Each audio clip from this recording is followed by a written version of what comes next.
आज जो हमारे गेस्ट हैं यहाँ पर पीछे बैक स्टेज पर, उनको किसी भी तरह के कोई भी इंट्रोडक्शन की जरूरत नहीं है। आप सब लोग उनको बहुत अच्छे से जानते हैं और उनको बहुत प्यार करते हैं। Please give an energetic and warm welcome to the one and only doctor Vikas Divya Kirti sir.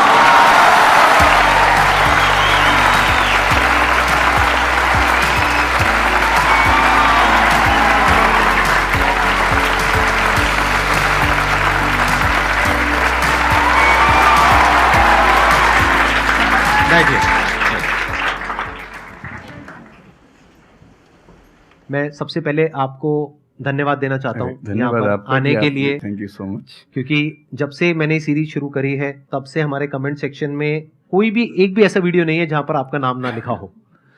कई बार मुझे ऐसा लगता है देख करके कमेंट सेक्शन को कि ये मैं अपने चैनल पे आया हूँ या आपके चैनल पे हूँ। मैं सोशल मीडिया पे बहुत कम एक्टिव रहता हूँ तो मुझे आइडिया नहीं था इस बात का, पर मैं थैंकफुल हूँ कि आपने बुलाया, इस लायक समझा कि मैं यहाँ पर आऊँ। सर प्यार बहुत करते हैं बच्चे आपको, मतलब इतना प्यार है जिसकी कोई हद नहीं है। मैं ठीक कह रहा हूँ गलत कह रहा हूँ? यस और नो? सो अब आप लोग जो चाहे जैसे चाहे इनसे क्वेश्चंस पूछ सकते हैं। सर लाइफ में जब भी कोई सिचुएशन आती है कि जिसमें दो रास्ते, एक प्रैक्टिकल और एक इमोशनल, तो बैलेंस आउट कैसे करना है? इमोशनल और प्रैक्टिकल में हमेशा विरोध नहीं होता है, कभी कभी साथ भी चल सकता है। और सिर्फ इमोशनल कुछ नहीं होता, सिर्फ प्रैक्टिकल कुछ नहीं होता, प्रपोर्शन का डिफरेंस होता है। जब इमोशंस आपके दिमाग पर बहुत हावी हों तो फैसला करने से बचना चाहिए, स्पेशली बड़ा फैसला। छोटा तो ठीक है कि आपके दोस्त ने कहा कि दोस्त नहीं एक फिल्म देखेगा मेरे साथ, आप इमोशनल हो जाके देख ली फिल्म, क्या हो गया, कोई नुकसान नहीं होगा। पर कोई ये कहे कि तो मुझसे प्यार नहीं करते, शादी नहीं कर सकते मुझसे और हमने शादी कर ली, ये ठीक नहीं है। सिर्फ इमोशंस में आके बहुत बड़ा फैसला मत कीजिएगा, चाहे वो करियर का हो, चाहे पार्टनर का हो, चाहे कोई भी फैसला हो। प्रैक्टिकल इतना नहीं हो जाना है कि आप मशीन, रोबोट या पत्थर बन जाएं। क्योंकि आप कितने भी सक्सेसफुल हो, यदि आप इमोशनली सक्सेसफुल नहीं है, इमोशनली स्टेबल नहीं है, इमोशनली वेलबींग के स्टेट में नहीं है, तो आपकी सक्सेस किसी काम की नहीं है, एकदम मीनिंगलेस है। So the success in totality needs emotional happiness, emotional stability as well. इसलिए इमोशंस को खारिज करके जिएंगे तो शायद कुछ अचीवमेंट्स बड़ी हो जाएं, पर वो किसी काम की नहीं है। केवल इमोशंस पे चलेंगे तो हो सकता है कि अचीवमेंट जिंदगी में ज्यादा हो ना पाए। तो बैलेंस की बात है। और सबसे अच्छा तरीका है, जब बहुत इमोशंस हो, इंटेंसिटी बहुत ज्यादा हो, सिर्फ एक तरीका मैं जो अपनाता हूं, उस क्षण में फैसला नहीं करना है।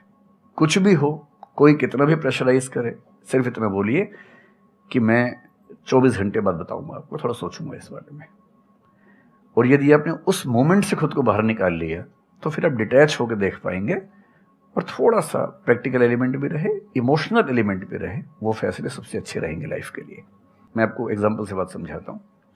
ऐसे लोग जो तैयारी कर रहे थे, अफेयर में थे, एक का सिलेक्शन हो गया, अब उसके सामने क्राइसिस ये है, स्पेशली किसी लड़की का हो गया, लड़के का नहीं हुआ। अब हमारी सोसाइटी में ना, लड़की ऊंचे पद पे हो, लड़का ना सफल हुआ हो तो बड़ा मुश्किल है सोसाइटी में, उनको शायद दिक्कत नहीं है।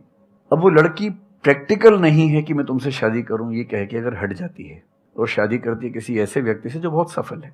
I know many such people personally, मैं नाम नहीं बोल सकता किसी का। मैंने जनरली पाया है कि वो लोग लाइफ में बहुत फ्रस्ट्रेशन में रहे बाद में, क्योंकि सफलता के नाम पर, प्रैक्टिकल होने के नाम पे ऐसे व्यक्ति को चुना जिसके साथ वो रह नहीं सकते ठीक से। और मैं ऐसे कई लोगों को जानता हूं जो IAS बने, IPS बने, जिनको करोड़ों रुपए के दहेज के ऑफर्स आए, साफ ठुकरा के कहा कि मैं जिंदगी एक ही व्यक्ति के साथ गुजार सकता हूं जो मेरे साथ है, और हैं, बहुत खुश हैं। अब कोई कह सकता है उनके परिवार में कि इसने प्रैक्टिकल फैसला नहीं किया, इमोशनल फैसला किया, पर अल्टीमेटली किसी चीज की वैल्यू क्या है? आपकी लाइफ बेहतर हो। यूट्यूब पे जिसके 1 लाख भी सब्सक्राइबर्स होते हैं वो मोनेटाइज करता है, 1 लाख क्या जब मिनिमम हो सकता है, खूब पैसा कमाते हैं, ब्रांड प्रमोशन करते हैं, साबुन तेल बेचते हैं बीच बीच में। आपका चैनल तो शायद देश में सबसे बड़ा चैनल है, आप चाहें तो कितना नहीं कमा लेंगे। मुझे कुछ दिन पहले एक एजेंसी के लोग मिले जिन्होंने बताया कि इनकी जैसी ख्याति है उस लेवल पर महीने में कोई 5-10 करोड़ भी कमाना चाहे तो कमा सकता है आराम से इस यूट्यूब चैनल से। तो मैंने पूछा कि वो कौन सी चीज है जो आपको इतना मजबूत बनाती है कि आप नहीं इस रास्ते पर जाते। मैं वो जानने में इंटरेस्टेड हूँ। तो 10 मिनट की बात के बाद मैं समझ में आ गया, क्योंकि अल्टीमेटली अगर मैं अपनी वैल्यू के खिलाफ चला गया तो खुश कैसे हो जाऊंगा? पैसा मुझे कैसे खुशी देगा जब मैं ही नहीं रहा, तो खुशी किस बात की? इसलिए इतना प्रैक्टिकल मत होना कि अपनी माँ के, पिता के, भाई बहन, दोस्त, जो प्रेमी प्रेमिका है, उनके इमोशंस के साथ खेलने लगो। इतना प्रैक्टिकल कभी मत होना, इतना इमोशनल मत होना कोई आपको बेवकूफ़ बना सके, बात बात पर बेवकूफ़ बनाता रहे। और बैलेंस जिंदगी जो है ना, वो मध्य मार्ग में है, जिंदगी एक्सट्रीम पे नहीं है, मध्य में है। तो प्रैक्टिकल और इमोशन का बैलेंस रखिए, लाइफ बढ़िया होगी।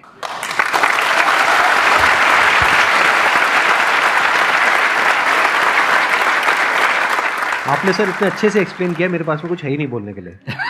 यूजुअली मेरे पास में कुछ होता है ऐड करने के लिए, लेकिन आपने पूरा ही उसका ऐसा निचोड़ निकाल दिया। आपने YouTube पे इतना बोला कि सच में नहीं बचा होगा आपके पास। 6-7 साल पहले की बात है, मेरी एक स्टूडेंट थी जो सुसाइडल टेंडेंसी की शिकार थी उस समय। उसके घर में कुछ ऐसी ट्रेजेडी, उसकी मदर की डेथ हुई थी, और एक ऐसी ट्रेजेडी जो बहुत ही रेयर किस्म की ट्रेजेडी है, जो शेयर करना ठीक नहीं है यहाँ। तो वो मेरे पास आई और मुझे लगा कि आज मैं पहली बार किसी ऐसे व्यक्ति से बात करूं जो डिप्रेशन में है और सुसाइड कर सकता है अगले 1-2 दिन के अंदर अंदर। अब मैं परेशान था कि मैं कैसे मैनेज करूं, और मुझे मोटिवेशन की ऐसी जानकारी उस समय तो बिल्कुल नहीं थी, बाद में थोड़ा बहुत पढ़ा। तो मैंने उससे कहा कि अच्छा तुम घर जाओ, मैं कुछ देखता हूँ। फिर मैं घर गया, नेट पे सर्च करना शुरू किया। करते करते मुझे आपका एक वीडियो मिल गया, अनस्टॉपेबल, शायद कुछ आपने एक वो बनाया था उस समय। तो मैंने वो थोड़ा सा देखा, 10 मिनट का। मुझे लगा कि ये जो है ना, ये इंजेक्शन है किसी मतलब डिप्रेस्ड व्यक्ति को तुरंत मोटिवेट करने के लिए। तो मुझे ध्यान है कि मैंने उसको वीडियो का लिंक भेजा। मैंने कहा देखो, जिंदगी अपने रास्ते पे चलेगी, ठीक हो जाएगी। जब जब मूड ऐसा हो, बहुत डिप्रेसिंग हो, सुसाइडल मन करे, उस समय वीडियो देखना ध्यान से, और कम से कम उस बुरे फेज से बाहर निकल जाओगी। और फिर मैंने वो वीडियो अपने फैमिली में भी 2-3 बच्चों को भेजा, जो बच्चे उस क्राइसिस में होते थे। तो मैं बहुत थैंकफुल हूँ उन सब बच्चों की जान बचाने में क्या आपकी बात कर बड़ी भूमिका है। Thank you so much sir, it means a lot to me. ये तो आपने बहुत बड़ी बात कह दी सर, मेरे लिए बहुत बड़ी बात है ये। नहीं, कई बच्चों की जान बचाई होगी आपने जरूर। जो वो एक मोमेंट होता है, उस मोमेंट में कोई बचा ले तो लोग बच जाते हैं, वो मोमेंट क्रॉस हो जाए तो फिर चीजें बिगड़ जाती हैं। हेलो सर, नमस्ते। नमस्ते सर, बोथ ऑफ यू, मैं हमेशा से आप दोनों की बहुत फ़ैन रही हूँ। मुझे बस ऐसा लग रहा है कि मैं सपना देख रही हूँ, मेरे लिए रियलिटी नहीं है। मुझे बस आपसे ये जानना, मैं हर मतलब एवरी डे 8 से 10 आवर में पढ़ाई करती हूँ, बट मुझे कभी कभी बहुत डिमोटिवेशन आ जाता है कि होगा नहीं होगा, क्या होगा पता नहीं। देखिए, डिमोटिवेशन अगर आपको दिन भर में 1 घंटे आता है। नहीं सर, ऑलमोस्ट टाइम पढ़ाई करने के बाद 2-3-4 दिन के बाद ही होता है, कंटिन्यूअसली नहीं होता। अगर महीने में 4-5 बार आता है और 1-1 दिन के लिए आता है, तो इसका मतलब आप एकदम ठीक हैं। अगर कोई व्यक्ति आपको ये कहे कि मुझे डिमोटिवेशन कभी नहीं होता, तो उसको इलाज की ज़रूरत है। आपको ज़रूरत नहीं है, क्योंकि जब आप अपने से बेहतर व्यक्ति को देखेंगे, आपको थोड़ा सा इन्फीरियरिटी कॉम्प्लेक्स आएगा, डिमोटिवेशन आएगा। जब आप अपने से कमज़ोर को देखेंगे, आपको सुपीरियरिटी कॉम्प्लेक्स आएगा, थोड़ा सा मोटिवेशन ज़्यादा हो जाएगा। जिस दिन टारगेट पूरा हो जाएगा, मोटिवेशन आ जाएगा। जिस दिन टारगेट पूरा नहीं होगा, डिमोटिवेशन आएगा। जिस दिन टेस्ट में आपके मार्क्स अच्छे आएंगे, आप मोटिवेशन के साथ लौटेंगे। जिस दिन खराब आएंगे, डिमोटिवेशन होगा। लेकिन ध्यान रखिए, जिस दिन आप मोटिवेटेड हैं, उस दिन आप वजह बन गए कईयों के डिमोटिवेशन की। लगातार मोटिवेटेड होना एक मेंटल इलनेस की निशानी है, और लगातार डीमोटिवेटेड होना डिप्रेशन की निशानी है। इन दोनों से बचना है। तो डीमोटिवेशन की बहुत हाइप है, इतनी हाइप की ज़रूरत नहीं है। थोड़ा बहुत हो, एंजॉय कीजिए उसको।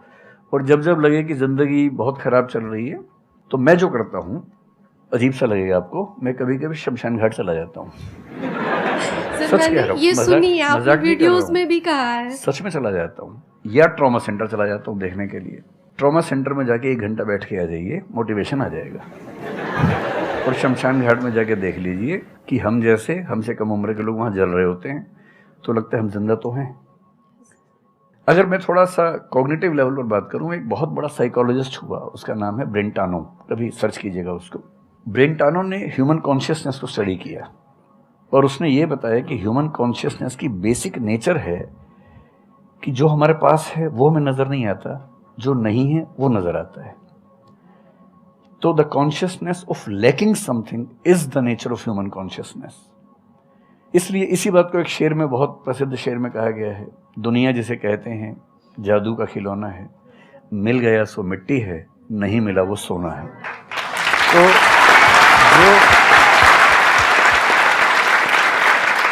तो जो आपको नहीं मिलेगा ना, हमेशा बड़ा होकर दिखेगा, जो मिलेगा छोटा हो जाएगा।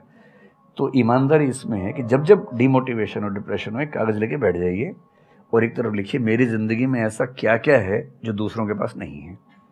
पेज भर जाएगा पूरा। तो जो है उस पर ध्यान दीजिए और एंजॉय कीजिए।